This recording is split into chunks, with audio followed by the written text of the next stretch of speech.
नमस्कार दोस्तों, अखिलेश यादव और समाजवादी पार्टी के कद्दावर नेता आजम खान की करीबी महिला सांसद के खिलाफ गैर जमानती वारंट जारी कर दिया गया है। मुरादाबाद कोर्ट की तरफ से ये वारंट जब जारी किया गया, उसके बाद से ही तमाम बातें उठने लगी, तमाम सवाल सरकार से पूछे जाने लगे।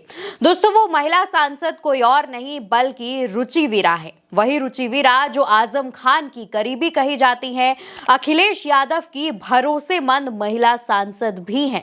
उनके खिलाफ जब गैर जमानती वारंट जारी किया गया, तब सवाल उठने शुरू हो गए। सबसे पहले आपको मामला बताते हैं, उसके बाद बताएंगे कि सवाल क्या पूछे जा रहे हैं।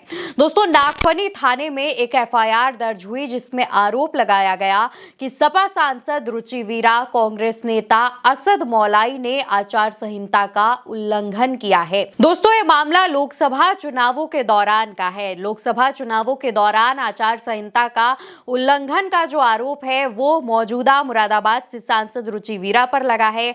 जो शिकायत करता है, उनकी तरफ से आरोप लगाया गया कि लोकसभा चुनावों के दौरान आचार संहिता लगी हुई थी, लेकिन कांग्रेस और समाजवादी पार्टी गठबंधन में चुनाव लड़ रही थी और उनकी तरफ से मुरादाबाद सीट पर प्रत्याशी रुचि वीरा ने कांग्रेस के नेता असद मौलाई के साथ मिलकर एक जनसभा की, जिस जनसभा में 50 से 60 लोग शामिल थे। और इस एफआईआर में, इस शिकायत में सिर्फ रुचि वीरा और कांग्रेस नेता असद मौलाई का नाम शामिल नहीं है, बल्कि कई और लोगों के नाम भी इस केस में दर्ज किए गए हैं, जो कि समाजवादी पार्टी और कांग्रेस के नेता हैं।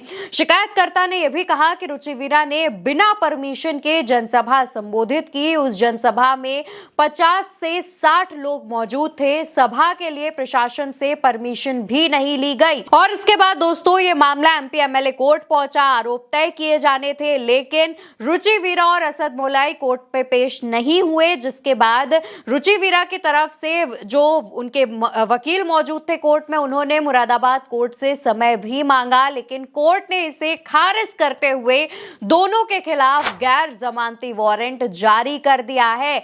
और जब गैर जमानती वारंट जारी करने की खबर सामने आई, उसके बाद से ही लोग जो सवाल पूछ रहे थे वो ये है, लोगों का कहना है कि लोकसभा चुनाव के बाद जब इस मामले की एफआईआर दर्ज होती है, उसके बाद जब रुचि वीरा कोर्ट में नहीं पेश होती हैं, उनके वकील की तरफ से समय मांगा जाता है, तो कोर्ट ने समय क्यों नहीं दिया।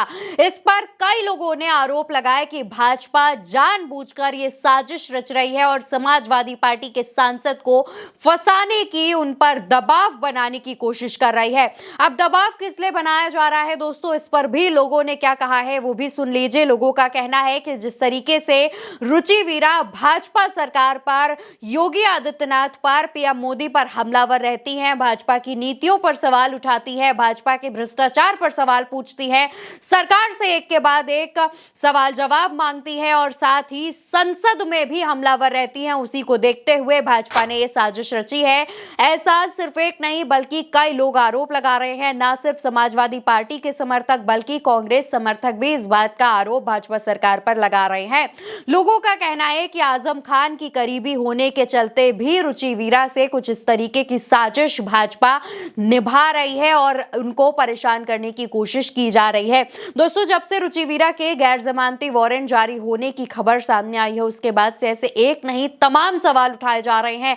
लोग लगातार भाजपा सरकार से सवाल पूछ रहे हैं। लोग लगातार भाजपा सरकार पर आरोप लगा रहे हैं कि आप एक महिला सांसद के सवालों से, उनके आक्रामक तेवर से इस कदर परेशान हो गए, इस कदर आपको दिक्कतें होनी शुरू हो गई कि अब आप उनको ऐसे मामले में फंसा रहे हैं। कई लोगों ने इस मामले को झूठा भी बताया, तो कई लोगों का कहना था कि मौजूदा सांसद रुचि वीरा को समय देना चाहिए था, मोहलत देनी चाहिए थी अपनी बात रखने की। फिलहाल दोस्तों, अब इस मामले पर अगली सुनवाई 11 मार्च को होगी, लेकिन जिस तरीके से लोग तमाम आरोप लगा रहे हैं और ये जो खबर सामने आई है, उस पर आपका क्या कहना है, उसका जवाब कमेंट सेक्शन में दीजिएगा।